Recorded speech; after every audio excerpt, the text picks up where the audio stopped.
Dictation 5 second में start होगी।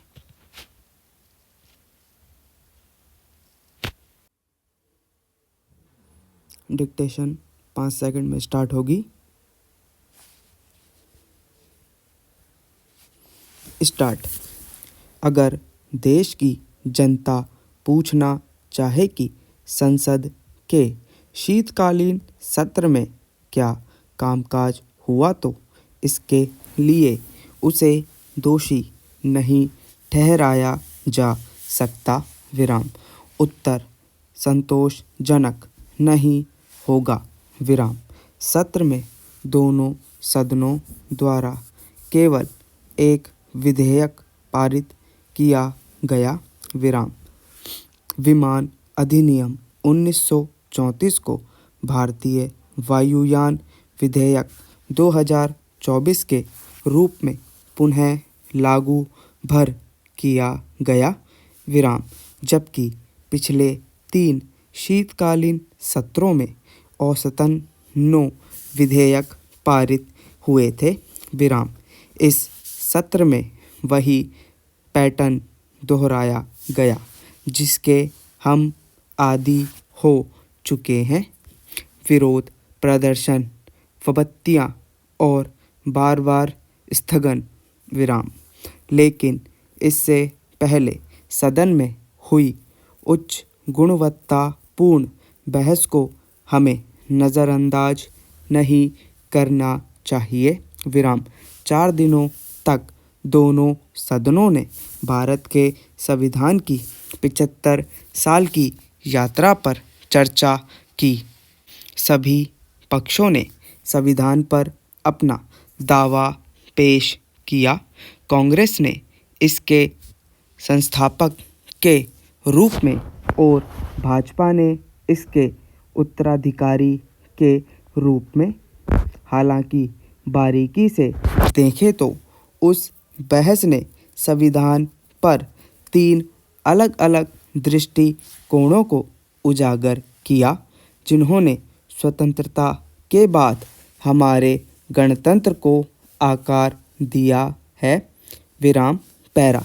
पहला दृष्टिकोण वह है जिसे हम नेहरू का संविधान कहते हैं। विराम। नेहरू ने संविधान को एक समानतापूर्ण समाज प्राप्त करने के साधन के रूप में देखा था। विराम।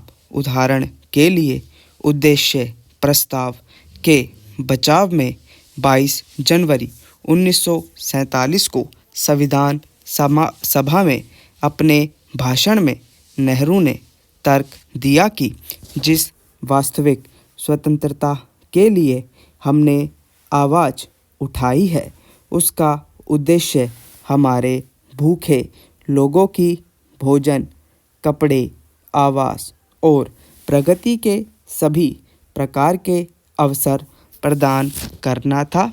विराम। आर्थिक विषमता, डिजिटल विभाजन और भाईचारे के संवैधानिक मूल्य के महत्व पर ध्यान केंद्रित करते हुए कपिल सिब्बल ने संविधान पर बहस के दौरान राज्यसभा में अपने भाषण में इसी भावना को प्रदर्शित किया। विराम। पैरा।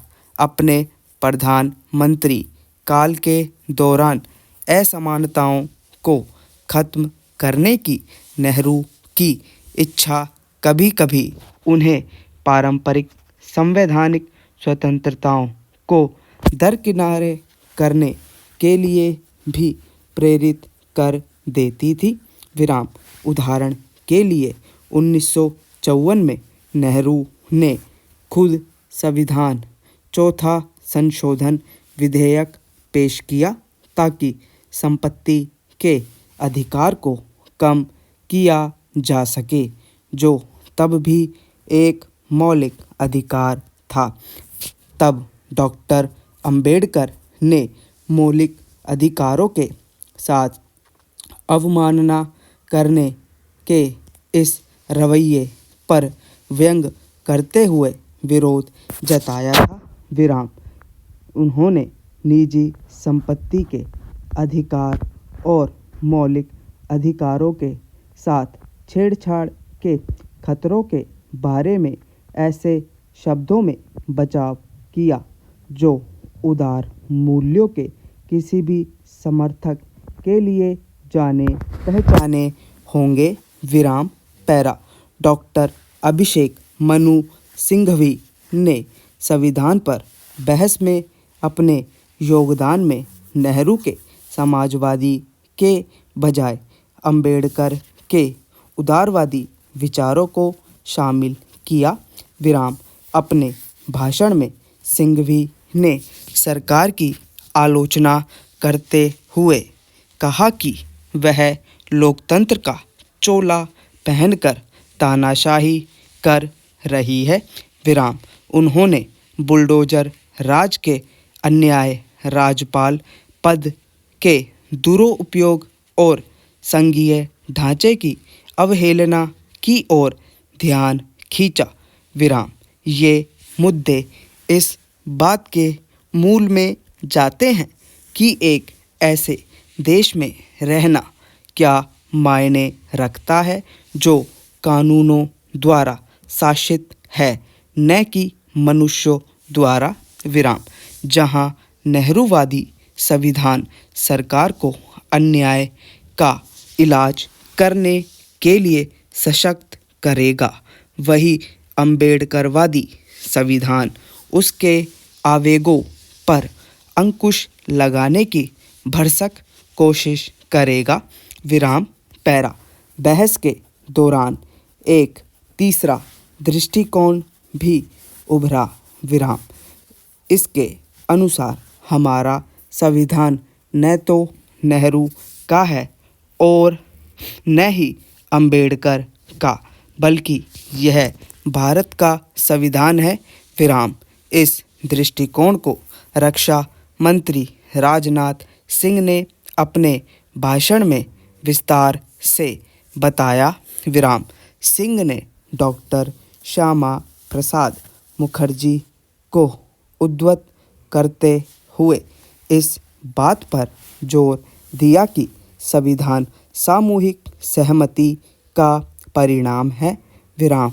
उन्होंने 1944 में हिंदू महासभा और अनुमोदित हिंदुस्तान स्वतंत्र राष्ट्र के संविधान की ओर इशारा किया।